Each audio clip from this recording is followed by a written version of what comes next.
Hi, welcome to Coding Droplets and thank you for watching this video.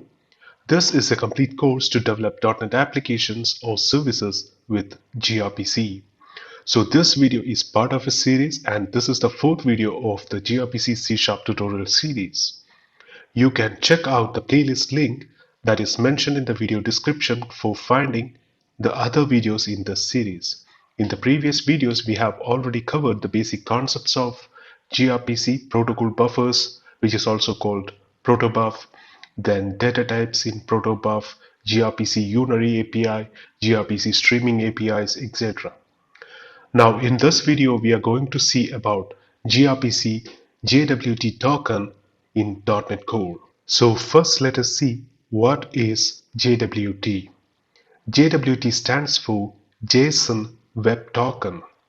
JWT is an open standard that defines a compact and self-contained way for securely transmitting information between parties as a JSON object. This information can be verified and trusted because it is digitally signed. JWTs can be signed using a secret or a public or private key pair. So this is a very important video in this C# gRPC tutorial series because we all need to secure our API by restricting unauthenticated access.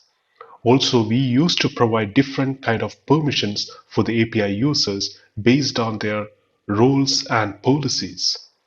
Now let us do the JWT implementation in ASP.NET Core, gRPC service, and a C# client application that consumes the gRPC API service. Don't miss the upcoming videos in this channel. Please subscribe the channel named Coding Droplets. Also don't forget to press the bell icon so that you will get notified once we upload new videos. So I have created a new solution for gRPC JWT authentication demo. So there are two different projects. The first one is gRPC client. This is just a console application to consume the gRPC API. So this can be any kind of application. It can be console application, web application, or whatever kind of applications. Now the second one is gRPC server. So this is the ASP.NET Core gRPC service project. So now in our gRPC server project, we have to install some libraries in order to implement JWT authentication. So I am right clicking on dependencies and opening manage NuGet packages. Now I am going to the browse tab and installing the libraries which we need to implement JWT authentication. So the first one is system.identitymodel.tokens.jwt. So here it is. I'm clicking on install and installing it in our project. Fine, it got installed. Now the next one we need to install Microsoft.ASP.NET Core.authentication.jwt So I'm installing this one as well. Clicking on I accept and it also got installed. So these are the two libraries which we need to implement JWT authentication in our gRPC server project. Now in our client project, I'm just right clicking on the project and opening manage NuGet packages. So here we only need to install the libraries which we need to call the gRPC service. So we have already discussed in the previous videos that which are the libraries we have to install. Those are grpc.net.client and grpc.tools, then google.protobuf. So I have already installed these three libraries in the client project, so that is enough in our client project to call the gRPC service.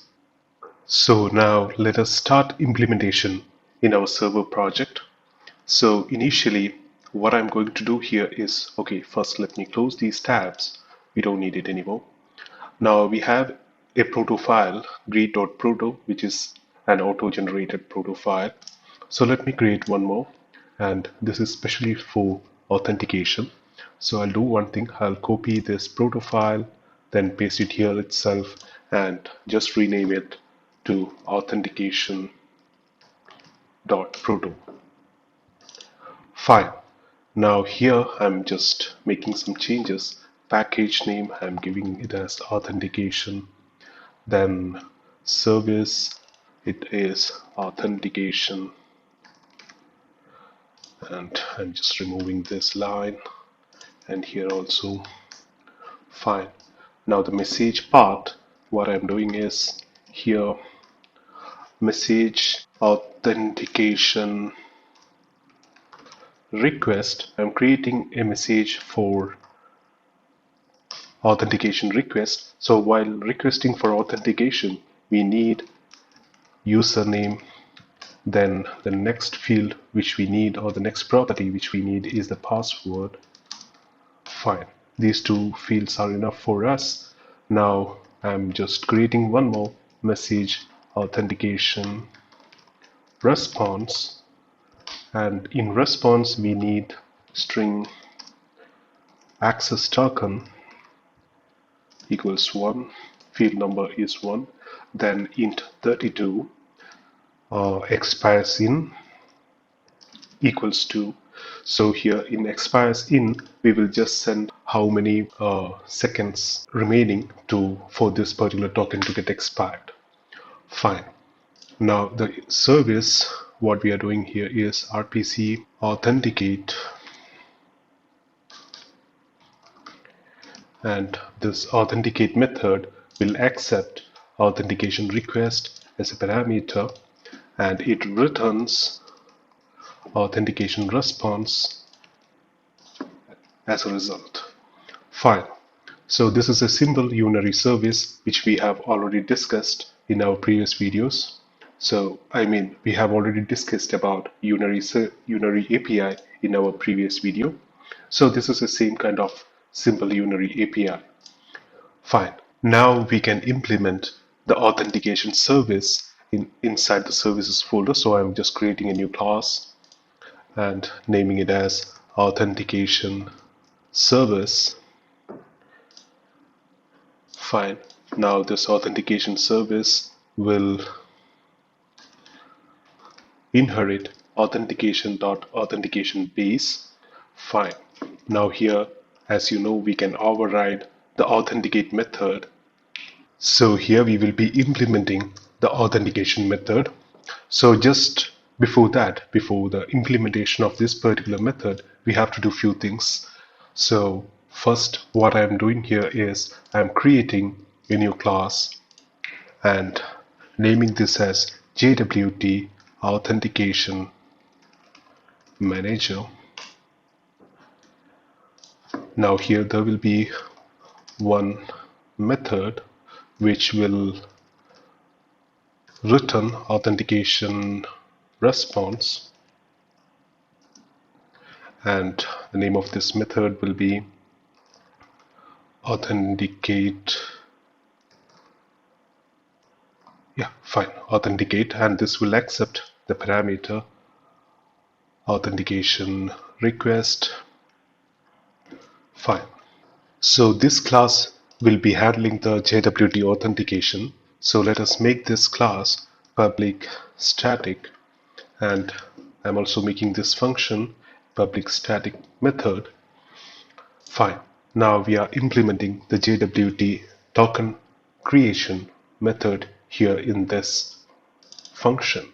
Now let us implement the user credential validation method here. So the point which I need to mention here is I'm not going to implement the database connectivity or validation from database, as this is purely a gRPC C# tutorial series. So here the main point or the main thing what I need to explain is about gRPC implementation. So I'm just hard coding some username and password and just doing some basic validation.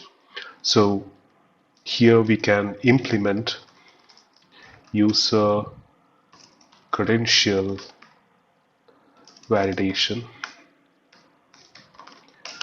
Fine. So we will be doing those things here. So in this particular section, what you can do here is you can connect your database and do the user credential validation as you normally do in other applications. So there is no change. You can follow the same logic which you are doing in other applications. Fine. So here what I'm doing is if I'm just providing an if condition, if authentication request dot username not equal to admin or authentication request dot password not equals admin, then okay, I'm just returning a null value. So here, if username and password is if username or password is not equal to admin, that means the username and password should be admin, then only the user credentials are valid. Otherwise, this method will return false, or sorry, it will return null value. Fine.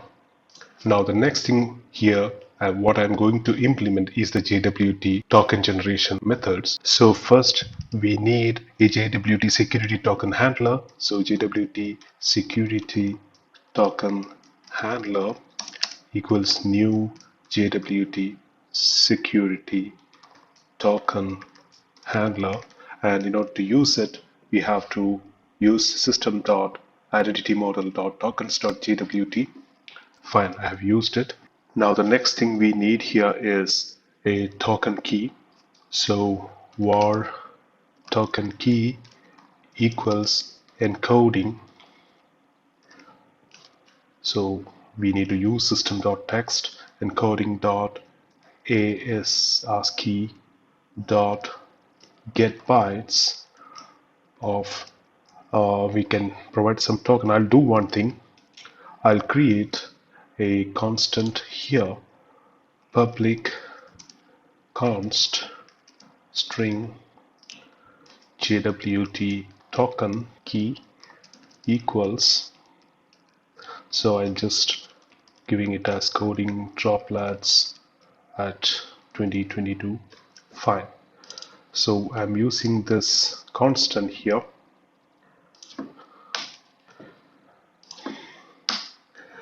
Now the next thing, we need a expiry timestamp, at what time the token, the newly generated token will get expired. So var token expiry datetime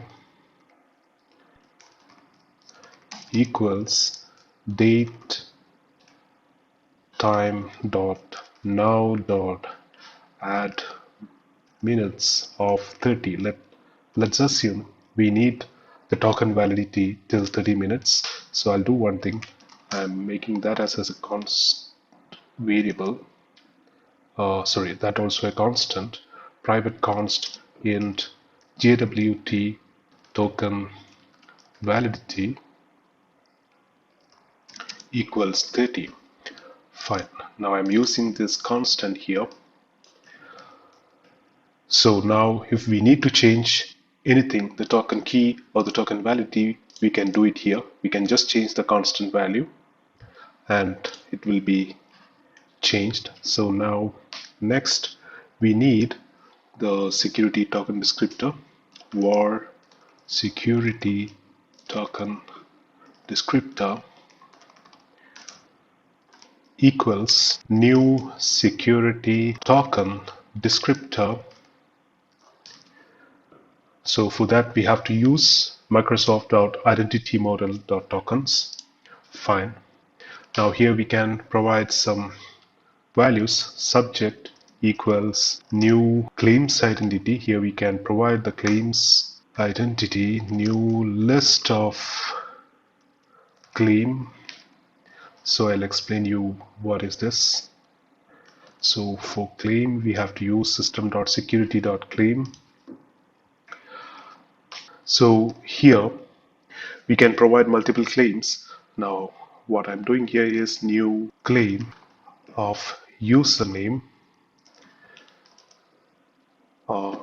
So here we are getting the username in authentication request. So authentication request dot username. So basically the usage of claims is if we need to retrieve a particular claim value from the token, so that we can do here. So now here we have given the claim name here, that is username. So now from the generated token we can retrieve this value using this name. Okay, so sorry, yeah, here we can provide the type here. Now the type is username and the value is whatever value we are receiving here in this authentication request. Now we can create one more claim. We can use some predefined claim types. For that we can use claim types dot, and here there are so many claim types available. So if we have the user full name or something like that, we can use this. So you can see the value of this particular claim. It is HTTP. These are the default values for that. And also we can use, if we are using role-based authorization, so we can use the role here. So I will show you role-based things as well. So I'm just using role here. Now I'm just hard coding administrator, but I will show you how we can use role-based authentication or authorization in gRPC service.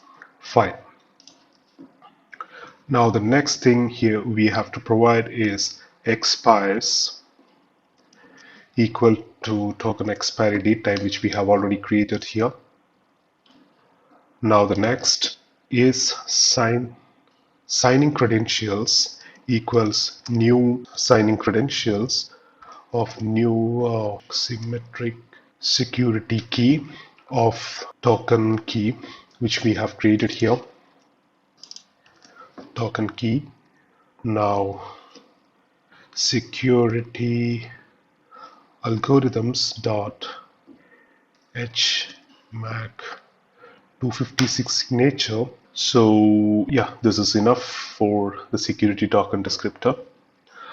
Now we can create an object for the security token equals JWT security token handler dot create token of the security token descriptor. We have to pass the security token descriptor as the parameter. Fine.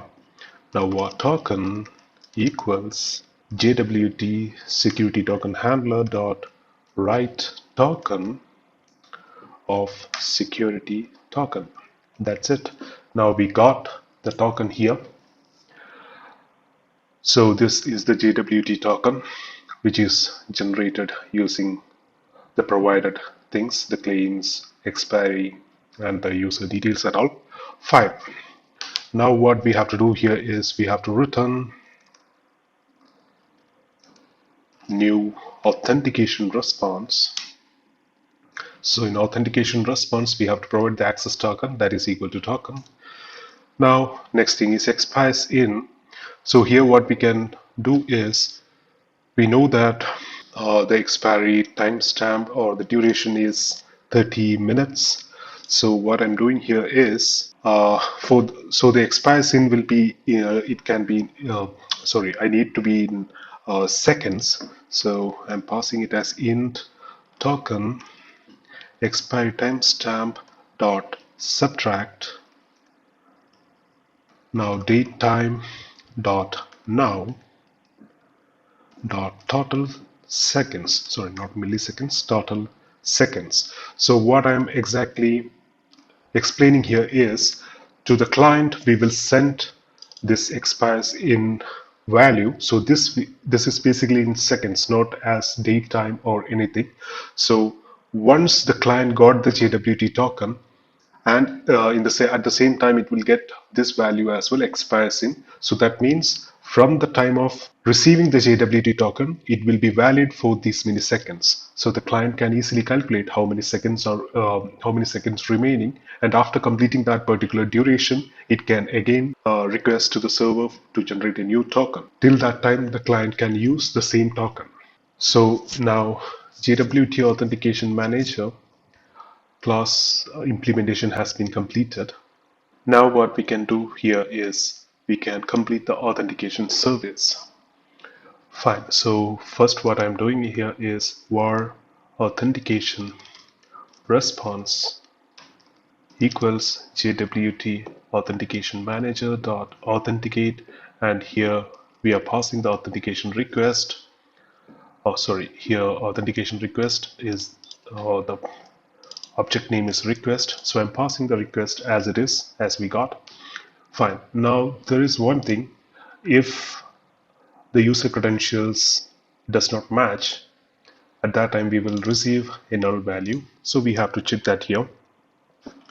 If authentication response equals null, then what we can do here is throwing an error through new RPC exception. So I will explain about the exception handling or error handling in a upcoming video, but now I'm just showing you how we can manage the authentication exception. So we will be going in detail about error handling and exception handling and everything in an upcoming video. Fine. So through new RPC exception of new status code dot, so here we can use the status code unauthenticated, and the details user credential invalid user credentials. Fine, but here there is a problem. If we throw the exception like this will stop the gRPC server application. So here what we need to do here is we have to make this an async method.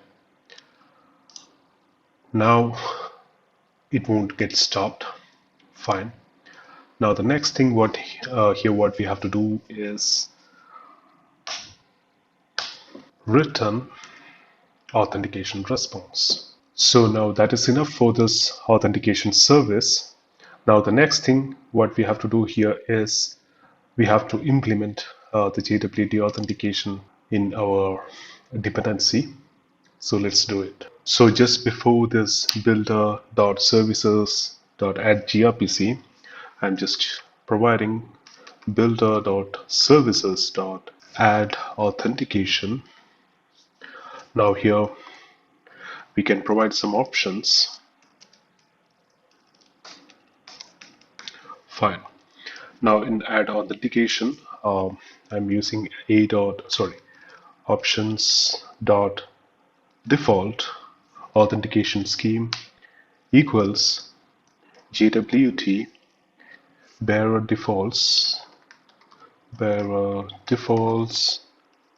So we have to use Microsoft.ASP.NET Core.Authentication.JWT Fine, I've used it. Now .authentication scheme. Next, what I need to provide here is options.default challenge scheme equals the same JWT defaults.authentication scheme. Fine. Now the next thing is here, dot add JWT bearer. So for that also we can provide some options such that, now here options dot require HTTPS metadata equals false. So by default this value will be true. So you can provide it true if you need. So it is based on your requirement. So now I am not using HTTPS URL, so I have just mentioned it false. Now the next is options.save token. I'm providing it as true. Now options.token validation parameters, I'm providing some validation parameter values here. Token validation parameters, we can provide some validate issuer signing key. So this should be true. Then issuer signing key equals, so the issuer signing key is the one which we have provided here. New symmetric security key of token key. So the token key object is not here. So what we can do here is the token key is encoding dot ASCII dot get bytes of JWT token. I'm providing it here, and JWT token, as it is a public const string, we can access it like this: JWT Authentication Manager. So, oh sorry, JWT Authentication, I'm just copying it. Okay, fine. Now I have to use, okay, fine, JWT token key, I got it here. Encoding, for that I have to use system.text, and symmetric security, for that I have to use Microsoft.identity model.tokens. Fine. So that is fine. Now validate issuer equals false. Then validate audience equals false.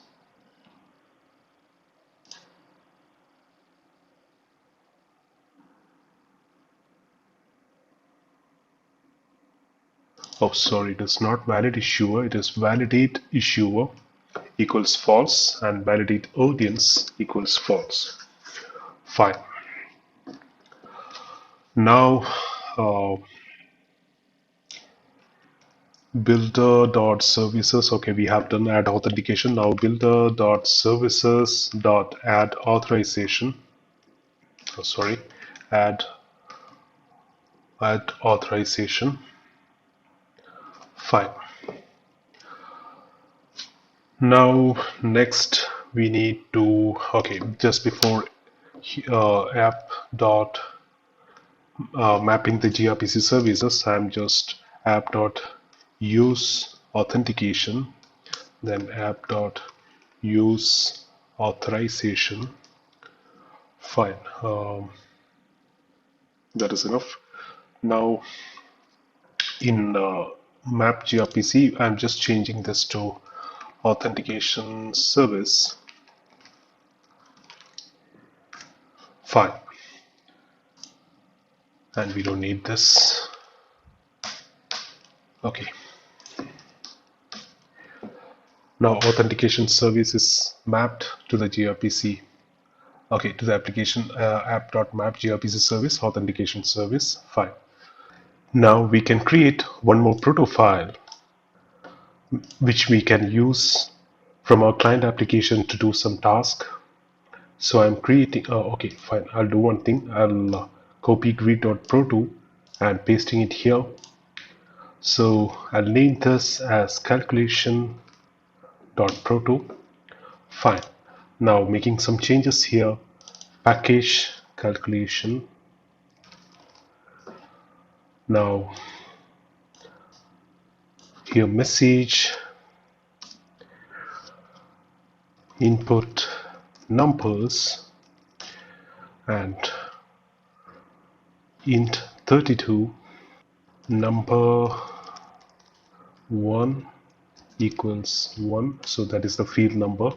Int 32 number 2 equals 2, and the response, I'm just creating a new message here, result or calculation result,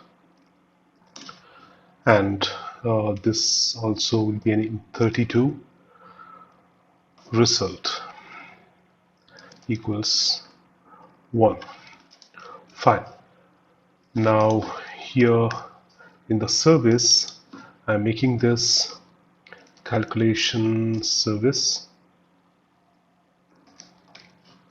okay, and RPC add, the add method will accept input numbers as a parameter, and it returns calculation result as response.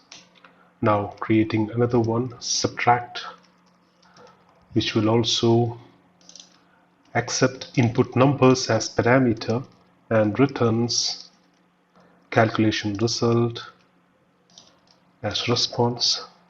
Now one more RPC multiply, same way input numbers and calculation result. Fine. So we have three different methods in calculation service. Now let me create a new service. Let me implement the calculation service here. So calculation, I'm naming the class as calculation service, and this should inherit from calculation.calculation base. Fine. Now we can override add. So add method will return request dot number 1 plus request dot number 2. So here, okay, we can use task from result number 1 plus number 2. Oh, sorry, we cannot do like this. Actually, we have to provide like this. Okay. Now I'm overriding subtract method, and it should return number 1 minus number 2.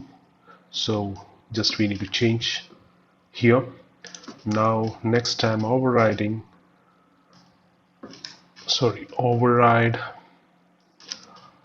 multiply, and here we need to use the same. Here the difference is it should multiply the values. Fine. So this is enough. Now we can provide authorize attribute here. So that means in order to call any of these methods, the user has to be authorized. Okay. Fine. So this is enough for the server implementation. Now next we'll go to the client implementation. Now in the client project, we can create a folder named protos, in which we are going to place the proto files. So we need calculation and authentication proto files. I'm just copying it, pasting it here. So we have both proto files here. Now let me edit the project file of the client project and just check whether, okay, here we don't need this. We can remove that. And here instead of server, we need client. This is the client implementation. Fine, that is enough. Now I can just compile the project, so that will generate the gRPC code for us to use. Fine, now the compilation got succeeded. Let me open Program.cs. So first we need to implement the authentication service. So first let me create the channel equals gRPC channel, and for that we have to use gRPC.net.client library .for address, and here we have to provide the address. Now next we need to create the authentication client. So I'm naming the object as authentication client equals new authentication dot. So here we have to use the gRPC server. So authentication client of channel. Fine. Now here we have to provide the base address. So what I'm doing here is I'm just running this server application so that we will get the URL to which the server application is listening to. Okay, it is running now. Fine. Now this is the URL which the server is listening to, so I'm just providing it here. Fine, that is enough. Now in authentication client, var authentication response equals authentication client dot authenticate new authentication request. So in authentication request we have to pass username. So username is admin and password is also admin. Sorry, admin. Okay. Now we will get the authentication response here. So I'll do one thing. I will just print received auth response, and I'm just showing the token here. So token is authentication response dot access token, and I will also show expires in value. So authentication response dot expires in. Fine. So we can see whatever value we are receiving here. Now next, what we need to do here is var calculation client equals new calculation dot calculation client of channel. So we are going to use the same channel, and I'll do one thing here. Once we are done with all the process, I'm shutdowning the channel here, providing the await keyword. So I'm doing one small change here. Let me make this method asynchronous. Okay, now I can await it here. Fine. Now var sum result equals calculation client dot add, or I can use add async new input numbers. So number 1 equals 5 and number 2 equals 10, and I can await this method. Fine. Now in console window, I'm just printing sum result. So the values we have given 5 plus 10 equals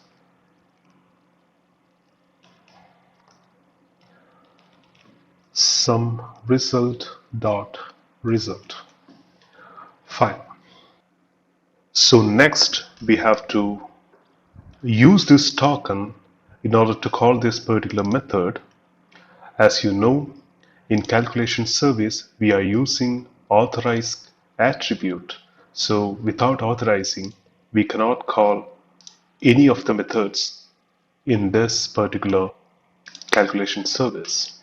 So for that, what we have to do here is, first we need to create, now after this calculation client, I'm just creating a new variable, headers equals new metadata.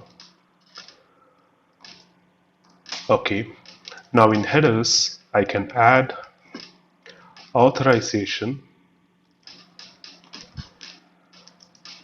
then the value, the key is authorization and the value is bearer. Now here we need to add the token which we got from the authentication response. So I'm just using it here, authentication response dot access token. Fine. Now next thing, we have to use this headers along with this function. So while we are calling the add method from the calculation client, what we can do here is, after providing the request, we can put a comma here. Then you can see there are some more parameters which the method will accept. So there are two options. In the second option, you can see here metadata headers equals null. So by default, it will be null. Then there are also some other parameters like deadline, cancellation token and all. We will be discussing about deadline in an upcoming video. Fine. So now I'm using headers here. So this particular authorization header will be passed along with this particular request. Now let's run the application and see whether we are receiving the response. So now the server is running here, and here this is the client.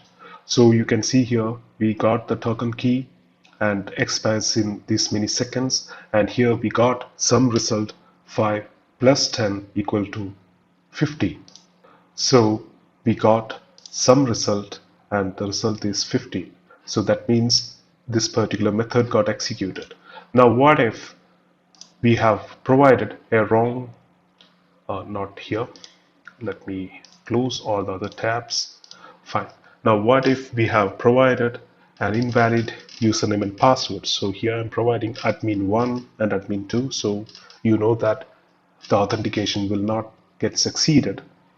So here what I'm doing here is I'm providing some try catch method, try catch RPC exception.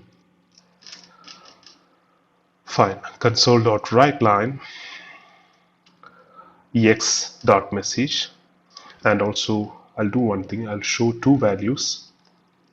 So the first value which I show is the status code equals ex.status code.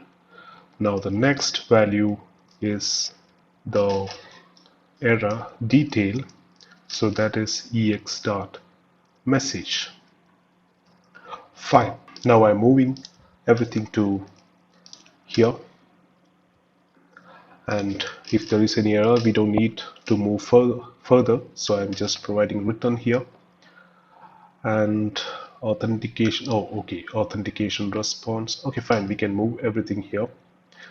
Console writeLine, I'm moving all the things inside this try catch method. Fine. Okay, now let me run the application so you know that we have provided an invalid username and password. So once the authentication method got executed, we will receive the status code unauthenticated, and here we can see the details, status code unauthenticated and detail equals invalid user credentials. So here when you open the authentication service, here you can see the detail message which we have provided here, invalid user credentials, the same message we have received here in the client application, invalid user credentials. Fine. Now what if the user credentials are fine, but we have not provided the headers? So I'm just commenting this out and just removing headers from here. Now let me run the project and you can see what will be the value coming. Okay, received authentication response, so we got the token and everything, and finally when we are calling the method, the add method, we are getting unauthenticated bad gRPC response 401, unauthenticated. Fine. Now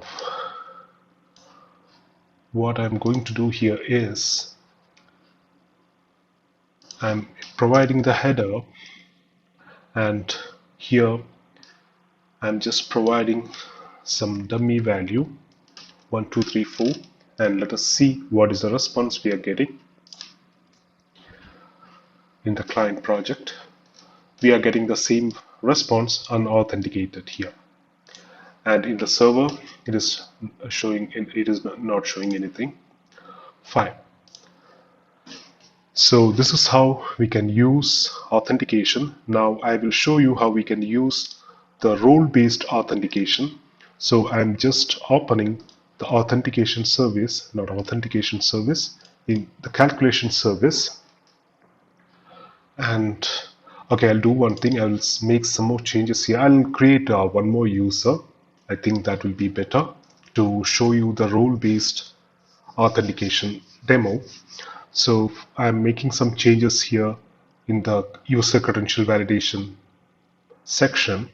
If authentication request dot username equals admin and authentication request dot password equals admin, that is one thing. Now we will create one more user. So I'm just copying from here and just making the user, instead of admin I'm providing user here, so that is another user. Now just the else part, if it is not admin and user, then we have to provide the null value, same as before. Now here I am creating user role equal to string.empty. I'm creating a new variable. Now if it is admin, the user role will be administrator, and if it is user, then user role will be user. That's it. Now here before I have hard coded the user role. Now what I'm going to do here is just using this variable user role which we have created now. Fine. Now user role has been created in JWT Authentication Manager. Now here what I'm going to do is in calculation service, I'm removing the authorize attribute from here, and in add method I'm just providing authorize, so the user has to be authorized, and here we can provide the role here. So I'm just providing administrator roles equals administrator. Now for subtract, the user can be administrator or user. Both users can access this. Now for multiply, I'm providing allow anonymous. So for multiplication, there is no need of authentication. An unauthenticated user can access this. Now let us try this from our client application. So here now, I'll do one thing.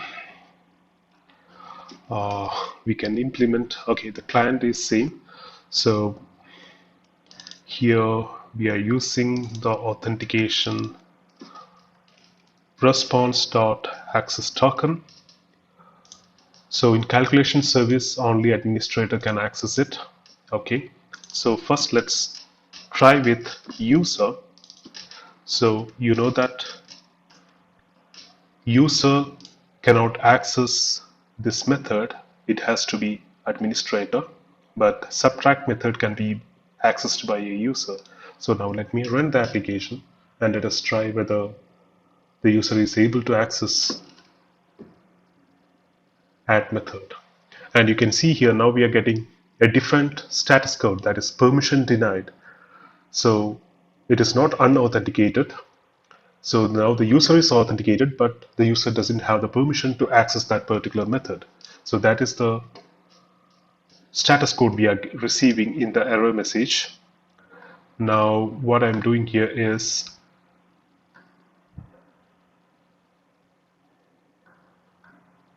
sorry, not here, in Program.cs. Let me close everything here.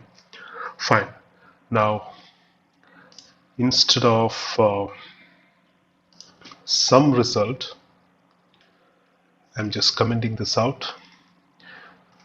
Var subtract result equals calculation client dot subtract new input numbers. So number 1, let it be 20, and number 2, let it be 5.